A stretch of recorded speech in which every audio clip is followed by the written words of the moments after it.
الحمد لله نحمده ونستعينه ونستغفره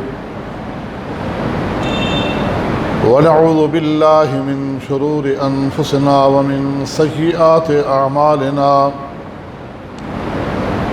من يهده الله فلا مضل له ومن يضلل فلا هادي له ونشهد أن لا إله إلا الله وحده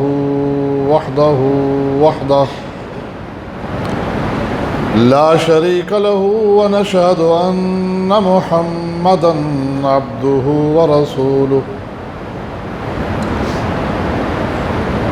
اللهم صل على محمد وعلى آل محمد كما صليت على إبراهيم وعلى آل إبراهيم إنك حميد مجيد اللهم بارك على محمد وعلى آل محمد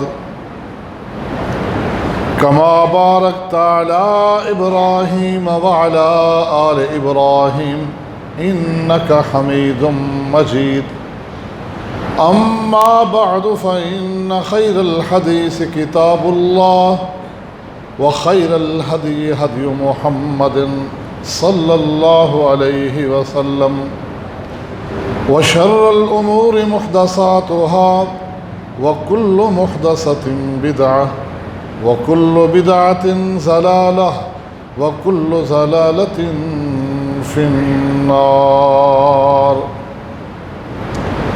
أعوذ بالله من الشيطان الرجيم بسم الله الرحمن الرحيم ومن يطع الله والرسول فأولئك مع الذين أنعم الله عليهم من النبيين والصديقين والشهداء والصالحين وحسن أولئك رفيقا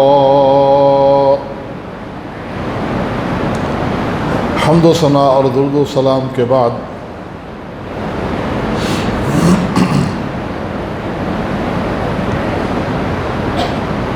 سیدنا ثمامہ بن اسال رضی اللہ تعالی عنہ کا واقعہ ایمان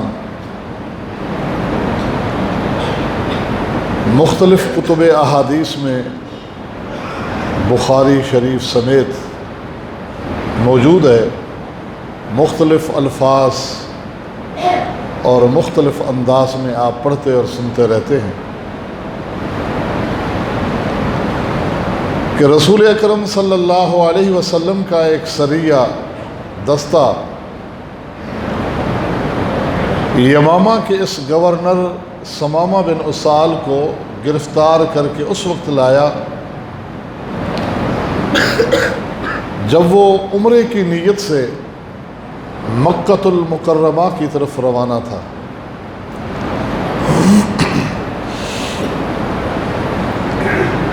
حکم نبی صلی اللہ علیہ وسلم پر صحابہ کرام نے مسجد نبوی کے ستونوں میں سے ایک ستون کے ساتھ اسے باندھ دیا۔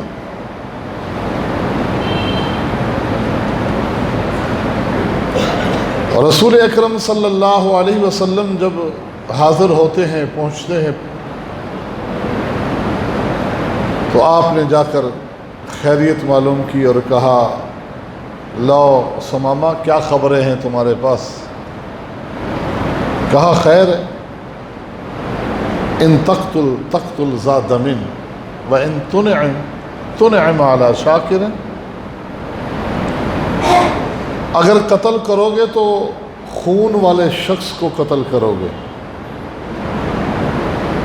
یعنی جس کے خون کا بدلہ لینے والے پیچھے موجود ہیں، اور اگر انعام کر کے آزاد کر دو گے تو قدردان اور شکر گزار پاؤ گے۔ اب اسے یقین تو تھا کہ بچنا نہیں ہے، ان لوگوں نے چھوڑنا نہیں مجھے، کہ اس کی عداوتیں اس وقت تک اللہ کے پیغمبر کے ساتھ کتنی تھی، وہ بعد کے اس کے الفاظ بتا رہے ہیں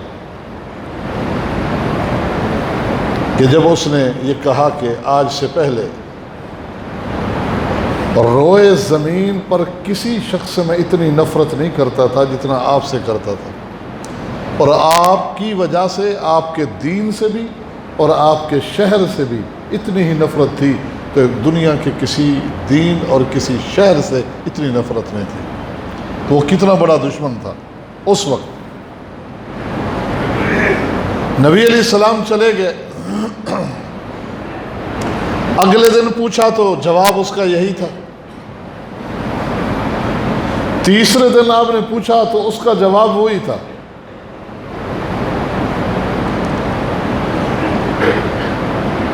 نبی علیہ السلام نے فرمایا کہ اطلقوا ثمامۃ، اب اس کو آزاد کر دو، اب اس کو آزاد کر دو۔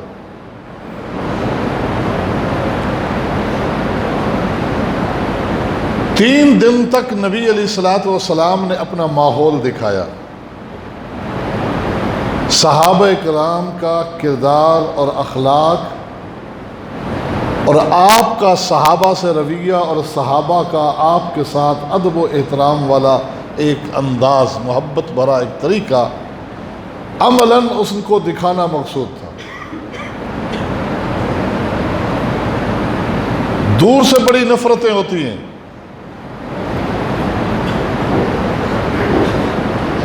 یہ بڑا بے ادب و گستاخ ہے، اپنے باپ دادا کے دین کو چھوڑ چکا ہے۔ اللہ کے پیغمبر پر یہی الزام تھا، اور اسی لیے صابی کہتے تھے، اسی لیے صابی کہتے تھے۔ صابی اسی کو کہتے ہیں جو سابقہ دین کو چھوڑ چکا ہو، کہ وہ باپ دادا کے دین کو چھوڑ چکا ہے، یہ صابی ہو گیا۔ تو یہاں ہمارے لیے جو ایک بہت بڑا سبق ہے وہ یہ ہے کہ ہم بھی ان لوگوں کے بارے میں جو ہمیں گستاخ سمجھتے ہیں، متشدد سمجھتے ہیں، معلوم نہیں کیا کیا ہمارے بارے میں القاب ان کو بتائے گئے ہیں، ہم ویسے نہ ان کے ساتھ بن جائیں، ہم ان کو اپنا اخلاق دکھائیں، اپنا کردار دکھائیں، اور اللہ کے پیغمبر کے ساتھ محبت، اللہ کے ساتھ اپنا تعلق عملاً دکھائیں، تاکہ ان کے دل خود اس بات کی گواہی دیں کہ آج تک ان کے بارے میں جو کچھ سنا تھا وہ بتانے والے غلط تھے، یہ سچے۔ 3 دن کا اخلاق، 3 دن کا کردار اتنے بڑے باغی اور اتنے بڑے دشمن کی سوچ کو بدل دیتا ہے، اس کے اسلام کا سبب بن جاتا ہے۔ آپ نے تو فرما دیا کہ اس کو آزاد کر دو، لیکن وہ خود کہتا ہے کہ میں بمشکل قریب کے ایک کھجوروں کے باغ تک جا سکا، غسل کیا، واپس پلٹا اور آ کر کہا اشہد ان لا الہ الا اللہ وحدہ لا شریک لہ واشہد ان محمدا عبدہ ورسولہ، میں گواہی دیتا ہوں اللہ کی وحدانیت کی بھی اور آپ کی رسالت کی بھی۔ اور ساتھ ہی اس نے یہ الفاظ کہے تھے کہ آج سے پہلے روئے زمین پر آپ سے جتنی مجھے نفرت تھی، میرے دل میں جتنا بغض بھرا تھا آپ کے بارے میں، دنیا کے کسی شخص کے بارے میں اتنا بغض نہیں تھا، لیکن آج فرمایا آج میرے دل میں اتنی محبت بھر گئی ہے تیرے دل میں کہ آپ کا چہرہ اتنا محبوب ہو گیا کہ دنیا میں کوئی اور ایسا شخص نہیں ہے کہ جس کی میرے دل میں اتنی محبت ہو جتنی آپ کی محبت میرے دل میں آ گئی۔ اور یہی حال آپ کے دین کا، آپ ہی کی وجہ سے آپ کے دین سے اتنی نفرت تھی، لیکن آج آپ کا دین سارے ادیان سے مجھے محبوب۔ ایسے ہی آپ کا شہر مدینۃ الرسول مجھے دنیا کے سارے شہروں سے زیادہ محبوب ہو گیا۔ اس کے بعد کیا کہا؟ کہا کہ آپ کے ساتھیوں نے مجھے گرفتار کیا جبکہ میں عمرہ کی نیت سے جا رہا تھا، میں عمرے کی ادائیگی کی نیت سے جا رہا تھا۔ اب آپ مجھے کیا حکم دیتے ہیں؟ عمرہ ایک عبادت ہے نا،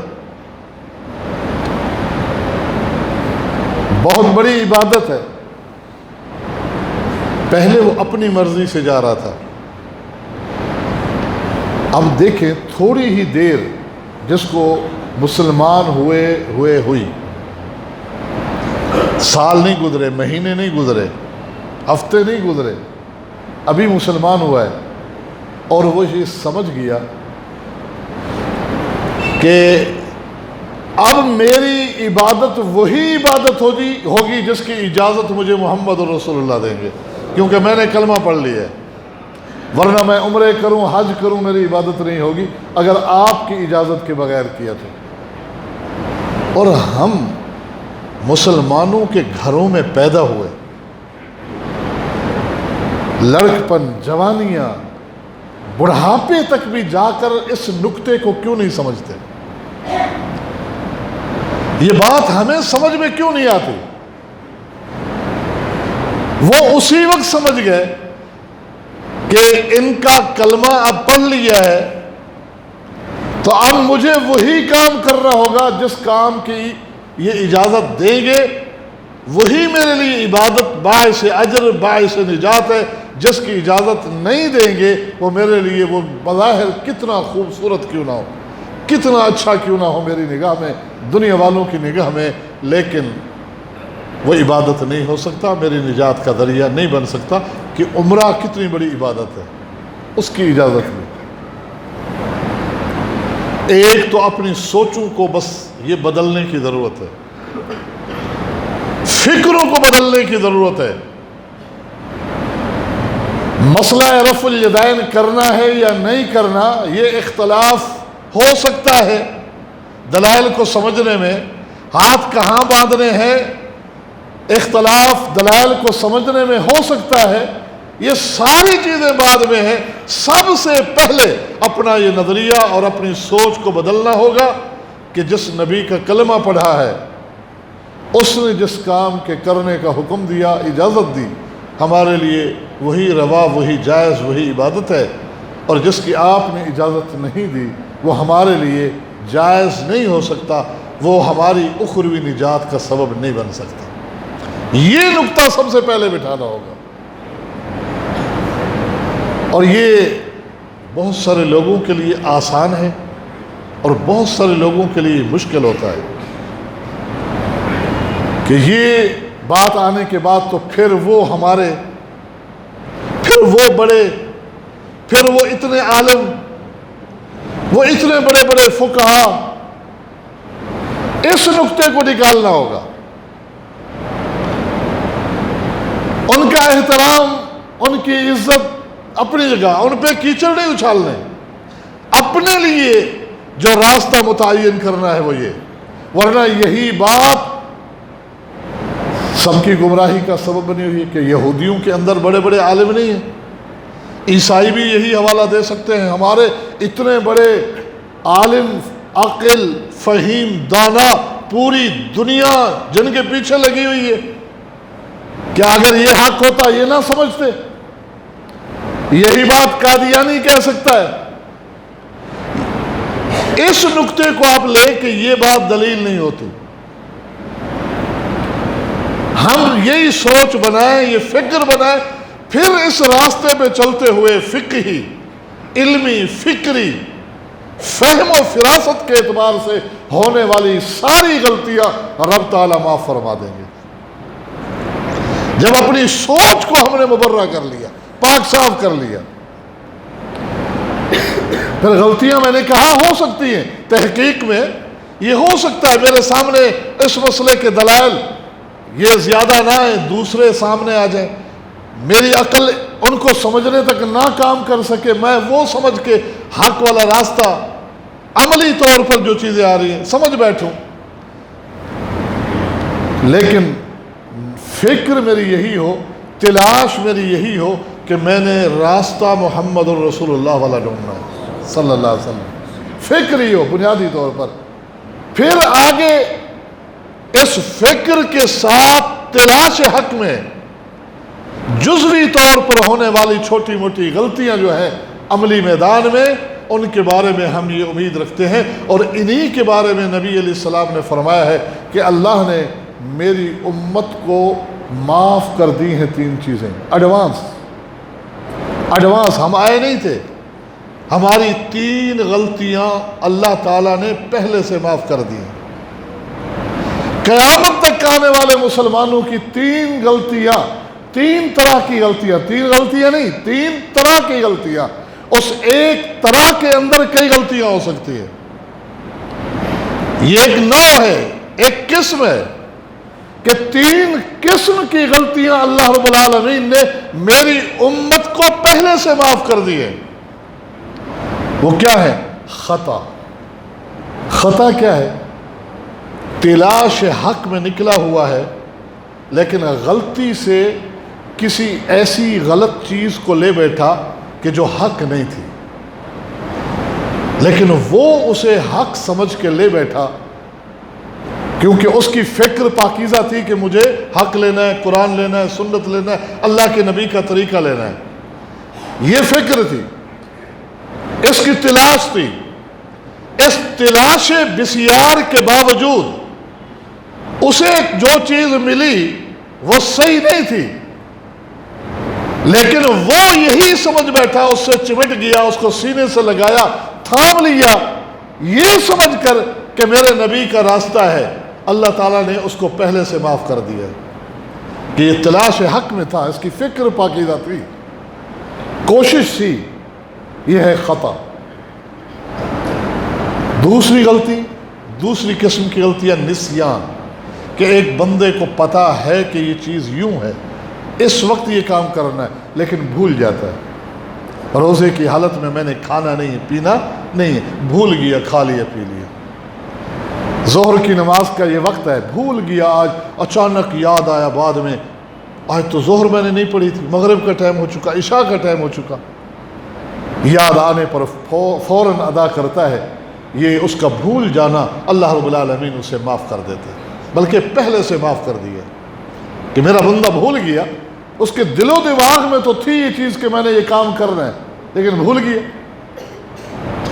اور تیسری وَمَسْتُكْرِهُ عَلَيْهِ، جو غلط کام اس کو جبرن کرایا جائے، جبرن غلط کام کرایا جائے اس کو، وہ قطعاً دل سے راضی نہیں، اس کا دل قطعی طور پر اس کو قبول نہیں کرتا، لیکن جبرن گن پوائنٹ پر اس سے کوئی غلط کام کروایا گیا، وہ بھلے کلمہ کفر بھی ادا کر بیٹھتا ہے اپنی جان بچانے کے لیے، لیکن اس کا دل مطمئن ہے ایمان پر. اللہ رب العالمین فرماتے ہیں ایسی غلطیاں میں نے پہلے سے معاف کر دی ہیں اپنے بندے، آپ کی امت کے لوگوں کو. تو یہ 3 طرح کی غلطیاں اللہ تعالیٰ نے اس امت پر یہ عظیم احسان فرمایا کہ پہلے سے معافی کا اعلان کر دیا. لیکن ہم اپنے دلوں کو، دل و دماغ کو صاف کریں پہلے. تو میں بتا رہا تھا کہ اس شخص نے اسلام قبول کیا اور اس کو یہ نکتہ سمجھ میں آ گیا، ہم پردیشی مسلمان، ہمارے باپ دادا مسلمان، ہم نے جوانی اسلام میں گزار دی، بڑھاپے اسلام میں گزر رہے ہیں، لیکن اس کے باوجود ہمیں یہ نکتہ سمجھ میں کیوں نہیں آتا. یہ ہمارا امتیاز ہے ہماری جماعت کا کہ ہم یہی چاہتے ہیں. باقی غلطیاں فہم و فکر کی اسلاف میں، صحابہ تابعین میں چھوٹے موٹے اختلاف ہوتے رہے، وہ سب رب معاف کرنے والا ہے، اجتہادی خطا ہے. لیکن بنیادی طور پر اپنے نظریات کو درست کریں. دیگر عقائد کے معاملات کے ساتھ ساتھ عقیدے اور نظریے کی یہ بات کہ ہم نے رسول اللہ کا کلمہ پڑھا ہے، گواہی دی ہے اللہ کی وحدانیت کی، تو عبادت جس طرح کی بھی ہوگی پھر ہم نے اسی کو الہ کہا ہے تو اسی ہی کی کریں گے، اور محمد کو اللہ کا رسول کہا ہے کہ اللہ کے پیغام ہم تک پہنچانے والا ہے، تو ہم نبی کی ہر بات کو یوں سمجھ کے لیں گے کہ یہ اللہ کی بات ہے، کیونکہ وہ تو رسول ہے، وہ تو پیغام پہنچانے والے ہیں۔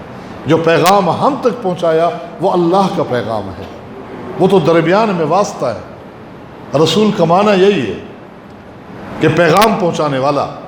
ہم تک جتنی باتیں اللہ کے نبی کی عملاً یا قولاً پہنچی ہیں وہ حقیقتاً اللہ کے پیغامات ہیں جو اللہ نے اپنے نبی کے توسط سے ہم تک پہنچائے۔ لہذا ہمارا دین، ہمارا عقیدہ، ہماری فکر، ہمارا نظریہ بس وہی ہے، یہی نجات کا راستہ ہے، یہی کامیابی کا راستہ ہے۔ اسی لیے صحابہ کرام رضوان اللہ علیہم اجمعین کی فکریں کتنی اجاگر ہیں۔ ابو بکر صدیق رضی اللہ تعالی عنہ، عظیم شخصیت، جب بار خلافت آپ کے کندھوں میں ڈالا گیا، ایک بہت بڑی آزمائش جو سامنے تھی وہ یہ کہ مدینہ کے اکثر مسلمان اس بات پہ اب راضی نہ تھے کہ نبی علیہ السلام نے اپنی زندگی کے آخری دنوں میں ایک لشکر تیار کیا ہے جس کا امیر اسامہ بن زید کو بنایا ہے، اور وہ روانہ کیا ہے ایک بڑے مارکے کے لیے، ایک مضبوط اور طاقتور دشمن سے ٹکرانے کے لیے، کہ اب حالات وہ نہیں رہے۔ اللہ کے نبی اس دنیا سے فوت ہو گئے، آپ کا رو بھی کافی تھا کہ آپ یہاں موجود ہیں، تو اب وہ حالات نہیں ہیں، اس قافلے اور لشکر کو روک دینا چاہیے۔ سیدنا ابو بکر صدیق کے سامنے جب سب لوگوں کی رائے آئی، ہر جگہ قیل و قال ہو رہی ہے کہ یوں ہونا چاہیے، مسجد نبوی میں جمع کیا سیدنا ابو بکر صدیق نے لوگوں کو، اور ایک عظیم خطبہ ارشاد فرمایا لوگو میری چند باتیں سن لیں، والذی نفس ابی بکر بیدہ لو ظننت ان السباء تخطفنی لانفذت بعث اسامۃ کما ارسل رسول اللہ صلی اللہ علیہ وسلم ولو لم یبق فی القری غیری لانفذت، کہ ابو بکر کو یقین ہو جائے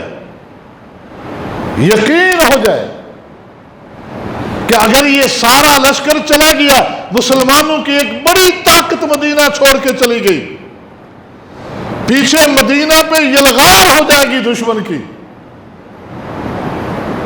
لوگ ادھر ادھر بھاگ جائیں گے،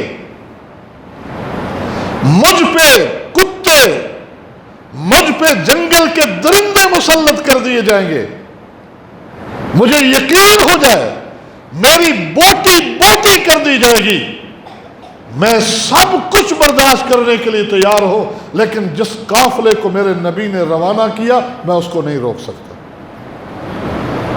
میں اس کو بھیجوں گا جس طرح اللہ کے نبی نے بھیجنے کا نہ صرف عزم کیا بلکہ آپ کے آخری دنوں میں شہر مدینہ سے نکل کر ایک دوسرے مقام پر وہ پہنچ بھی چکے تھے، وہاں پڑاؤ ڈالا ہوا، میں نہیں بلاؤں گا، میں نہیں روکوں گا۔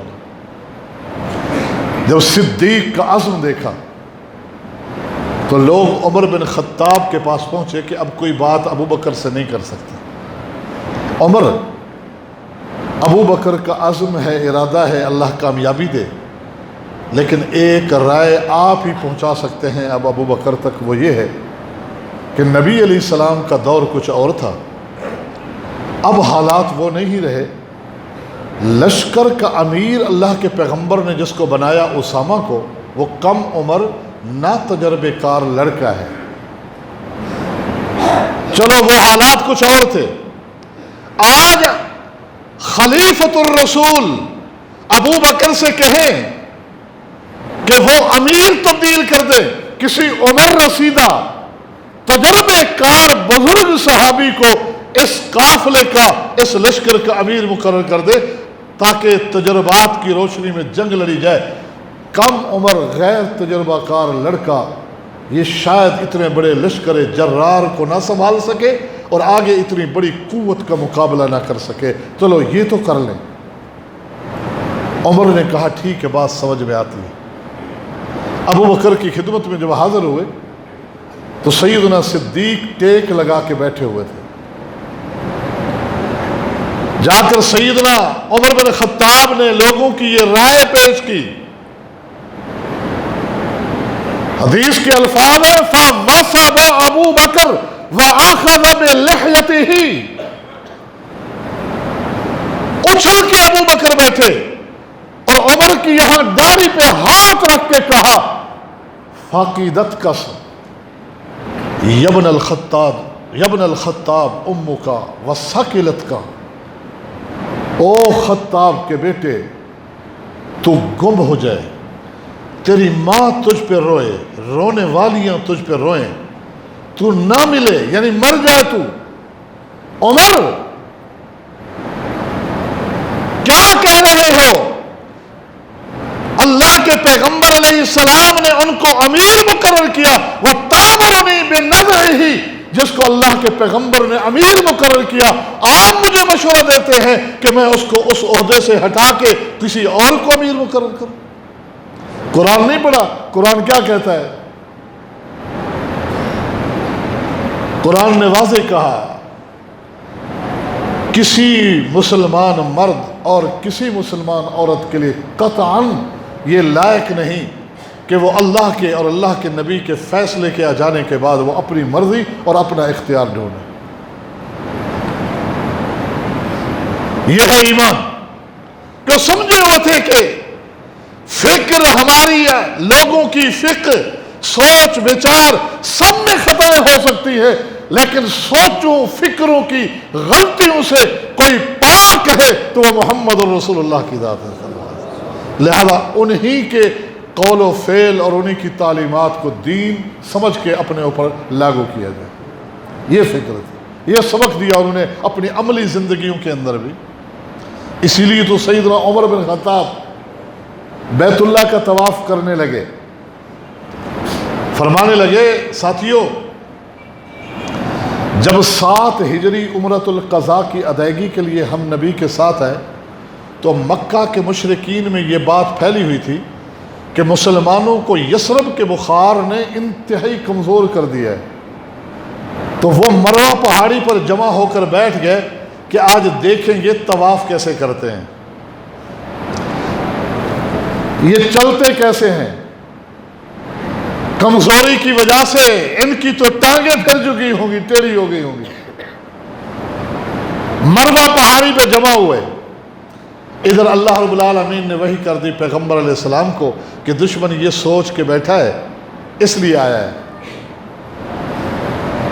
تو اللہ کے نبی صلی اللہ علیہ وسلم نے صحابہ کو حکم دیا کہ تم نے 3 چکر جو شروع کے ہیں طواف کے، اچھل اچھل کے اپنے پاؤں کے پنجوں پر ایڑیاں اٹھا کر اچھل اچھل کے چلنا ہے، اچھل اچھل کے چلنا ہے۔ ہاں جب رکن یمانی پر آؤ تو اب مروہ پہاڑی ظاہر نہیں ہوگی، رکن یمانی سے حجر اسود تک سانس لینا ہے تو لے لینا، یہ شروع میں آپ نے فرمایا تھا، لیکن بعد میں آپ نے پورے ہی 3 چکر جو کیے تھے وہ رمل کی شکل میں کیے تھے۔ اب جب اس طرح اچھل اچھل کے رمل جس کو کہتے ہیں عمرہ کرتے ہوئے دیکھا مشرکین نے، وہ تو ایک ایک کر کے اٹھ گئے یہ کہتے ہوئے ہمیں لوگوں نے کہا تھا کہ وہ انتہائی کمزور ہو چکے ہیں، یہ تو گھوڑے بن کے آ چکے ہیں، گھوڑوں کی طرح اچھل رہے ہیں یہ تو۔ یہ بات بتانے کے بعد امیر المومنین عمر بن خطاب نے کیا کہا؟ لوگوں آج اللہ نے مکہ کو کافروں سے پاک کر دیا، توحید کا اسلام کا پرچم لہر چکا، مکہ المکرمہ میں کوئی مشرک نہیں اس وقت۔ آج ہم رمل کر کے یہ اچھل اچھل کے چل کر کس کو دکھائیں؟ آج اس کی کیا حاجت ہے؟ آج اس کی کیا ضرورت ہے؟ وہ ضرورت جو تھی وہ ختم ہو گئی۔ یہ سب کچھ بتانے کے بعد پھر کہا لیکن ہم رمل کریں گے اس لیے کہ ہمارے نبی نے کیا ہے۔ بھلے ظاہری علت اور سبب جو تھا نا، یہ علتیں ڈھونڈتے ہیں کہ اس حکم کی وجہ کیا تھی، علت کیا تھی۔ آج وہ نہیں ہے، لہذا یہ ہے علت بدل گئی ہے۔ اس وقت اللہ کے پیغمبر نے عورتوں کو مسجد میں آنے کی اجازت دی، وجہ یہ تھی کہ امن تھا۔ اب وہ امن کا دور نہیں، فساد ہے، لہذا آج ہم روک دیں۔ اللہ کے نبی صلی اللہ علیہ وسلم لوگوں کو نماز سکھا رہے تھے، نماز جانتے نہیں تھے، کوئی آگے کھڑا ہو جاتا، کوئی پیچھے کھڑا ہو جاتا، تو آپ نے فرمایا پاؤں سے پاؤں اور کندھے سے کندھا ملا لو۔ آج تو مسلمان سیکھ چکے ہیں نماز، آج ہم ان کے پاؤں سے پاؤں کیوں ملوائیں، کندھے سے کندھا کیوں ملوائیں؟ علتیں ختم ہو گئی ہیں تو حکم بھی ختم ہو گیا ہے۔ بتاؤ رمل کی علت ختم ہو گئی ہے، چھوڑ دو رمل کو۔ اس چیز کو چھوڑیں گے جس کو چھوڑنے کا محمد رسول اللہ نے حکم دیا تھا صلی اللہ علیہ وسلم۔ یہ نقطہ سمجھنے کی کوشش کرنی ہے ہم نے،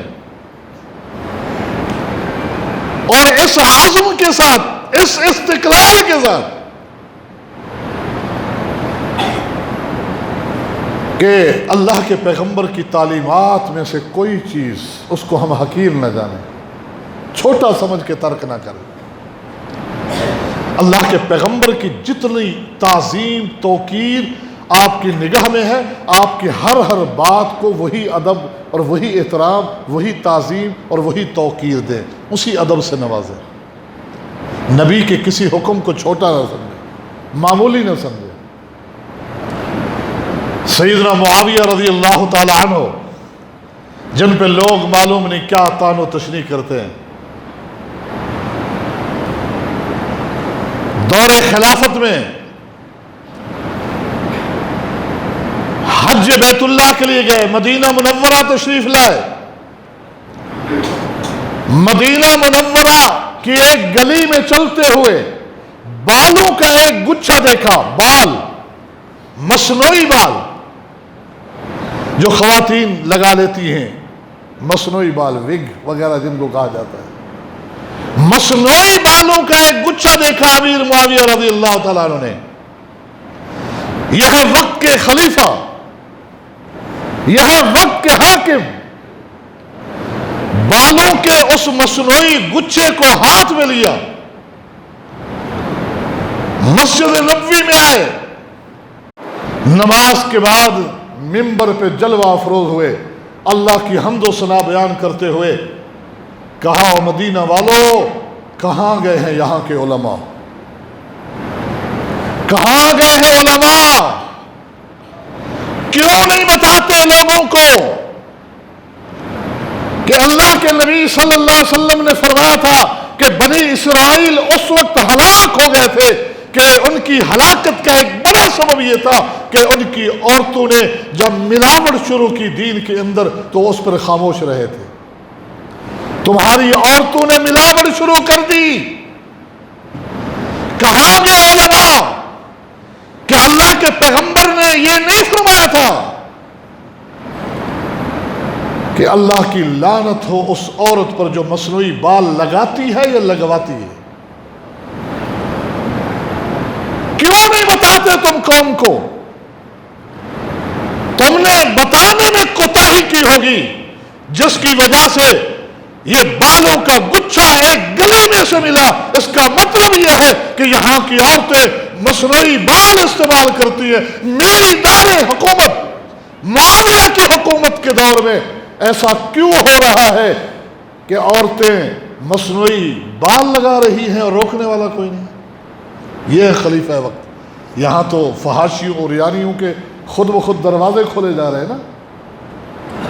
یہ ہے وہ امیر معاویہ جن پہ طعن و تشنیع کی جاتی ہے، دین کے ساتھ تعلق یہ تھا۔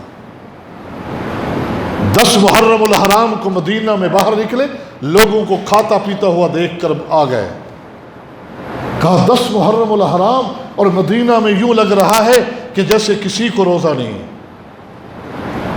مدینہ والوں کیا ہو گیا تم پر؟ ٹھیک ہے یہ روزہ فرض نہیں، 10 محرم کا روزہ فرض نہیں، میں فرضیت نہیں بتاتا، لیکن تمہارے علماء نے تمہیں یہ نہیں بتایا کہ اللہ کے نبی اور صحابہ نے رکھا تھا. یہ ہے دین کے ساتھ تمسک، یہ ہے دین کے ساتھ جڑے ہوئے لوگ. اللہ کے نبی نے بشرا ہو، اسے خوشخبری سنائی، ثمامہ تم اچھے کام کے لیے جا رہے تھے، جاؤ. وہ چلے گئے. آج زبان پہ جملے کچھ اور تھے، پہلے کچھ اور ہوتے تھے. مکہ کا ہر بندہ جانتا تھا یمامہ کے اس گورنر کو. آج اس کا انداز بدلا ہوا ہے، زبان پہ جملے بدلے ہوئے ہیں.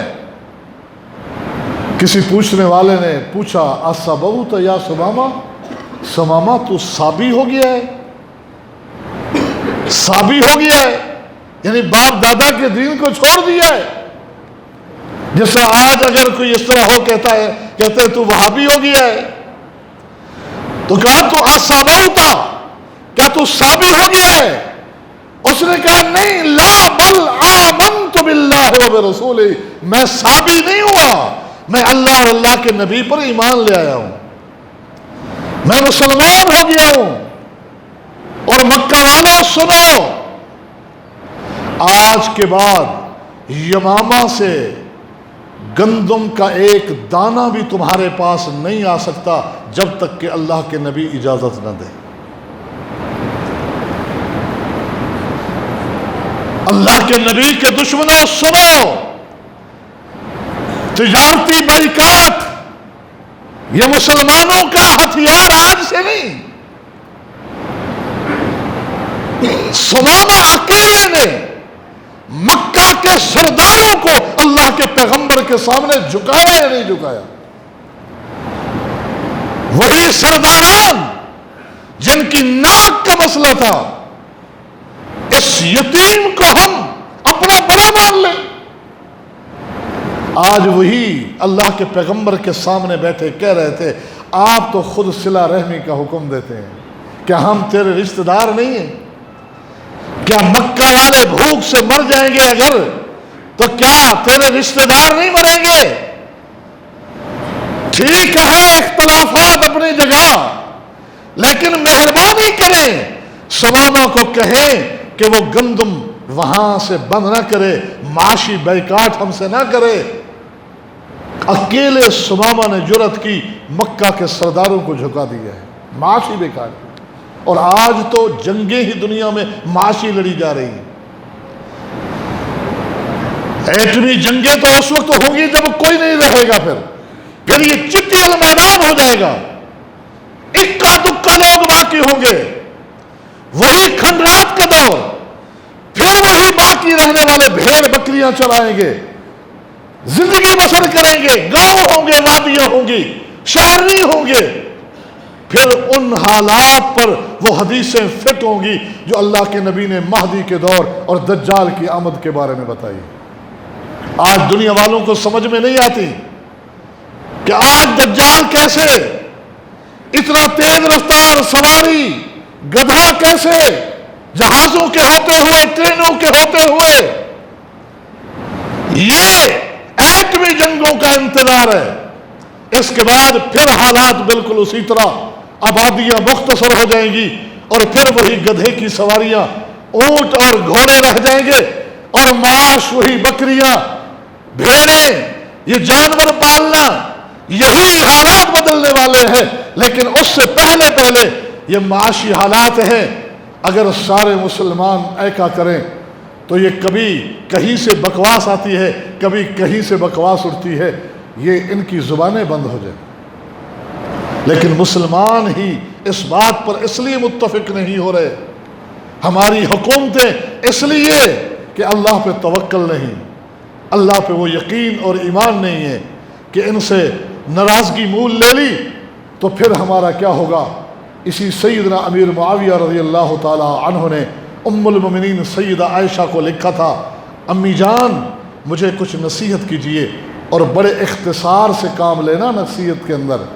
تو سیدہ عائشہ نے یہ حدیث لکھ کے بھیجی تھی کہ دیکھو، اگر دنیا والوں کی رضا کی خاطر اللہ کی رضا کو چھوڑ دیا تو نے، اللہ کی رضا کو چھوڑا دنیا والوں کو خوش کرنے کے لیے، تو یاد رکھنا عین ممکن ہے کہ وہ اللہ دنیا والوں کو بھی تجھ سے ناراض کر دے گا۔ اور اگر تم نے اللہ کی رضا کی خاطر دنیا والوں کو ناراض کر دیا کہ دنیا والے ناراض ہوتے ہیں ہو جائیں، اللہ ناراض نہ ہو، تو دو باتیں یاد رکھیں۔